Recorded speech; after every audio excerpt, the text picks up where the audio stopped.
every changes, so every decision making has an effect, a cause and effect. So especially COVID has actually adjust completely our ways of working, and otherwise we would be advisor rather than actually business partners.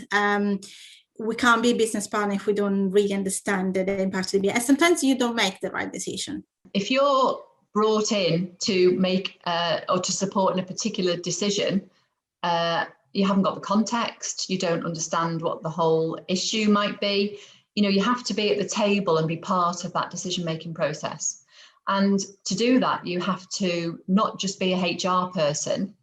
My view is that the best HR professionals are those that are a bit of everything. So you understand how the finances work, you understand how the commercial side of the business work, you understand a bit about business development and where the business is trying to go, and then you relate your particular expertise to that. The amount of network events that I used to go to, literally get in the car and drive to, and all the virtual ones over the last year, where people are still in HR roles coming up with, how do you influence the board? How do you influence the exec? And it's like, first and foremost, whether it's, and to be honest, I get this from some MDs and CEOs as well, when they talk about the board, it's always the same thing, right?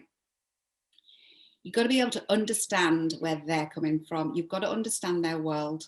I think it's absolutely critical for a strategic HR function, because we have to talk the business language, whatever that is. So if you're in a manufacturing environment, that's, bums on seats, production line 24 hours working, we need to know what those drivers are that affect the bottom line. As opposed to my current organisation, it's all about service. So I need to understand and talk that language to them, to influence them. Well, for me, it's critical because our organisation is based on people and it delivers its services through people. So you have to understand the wider context, otherwise you can't apply things. So a bit the same with a CIPD qualification, if you like. It gives you the theory, but unless you're able to apply it broadly, then it's not, it's helpful to, of course it is, but it's not really beneficial. So you need to understand your organisation inside out, because that way then, whatever the question is, you're able to apply your knowledge and thinking in a way that suits that area of the business. But you've always got the broader oversight of what's happening in the organisation. Well, I think there's a couple of questions in there. I mean, my view is when you are delivering enabling service, you need to understand the business that you operate within. And whilst I've moved around many businesses, I've always tried to understand it, because I can't help support the solutions for the people if I don't understand the environment that they're working within. So that one I think is critical.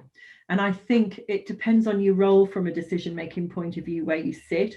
So if I'm in a business unit, it's critical. If I'm in a centre of expertise, then it's about working with that business to understand it, but the decision sits with the CEO. I've got the COE all mixed up. The CEO or the MD of that business unit to have the ultimate decision. But as a CEO, I would work with them and work with the people director for that part of it. So it's variable really, but I think that business knowledge is key regardless of what you're doing, because otherwise I don't think you can come up with the right solutions.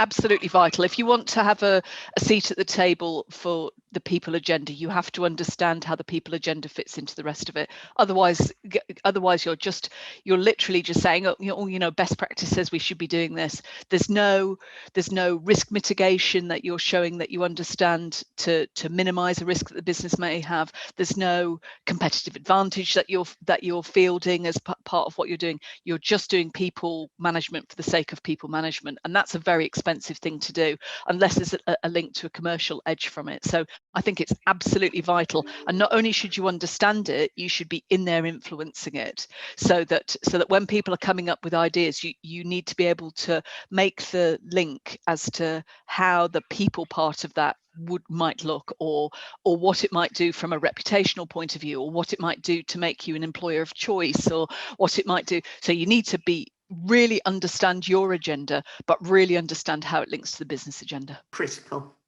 absolutely critical.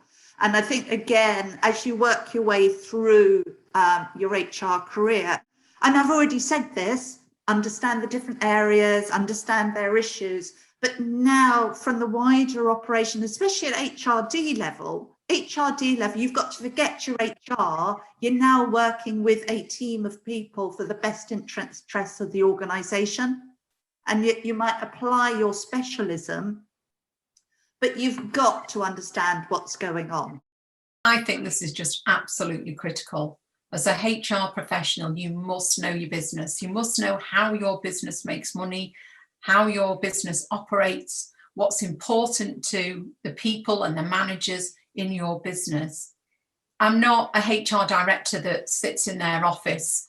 I'm someone that gets out there into the field, onto our sites, engages with people at all levels, talks to them, get a sense and a feeling for what's important in the business and the levels of engagement in the business. And then you can use that when you come back and you're sat in meetings where you are making decisions to inform those decisions and make better decisions.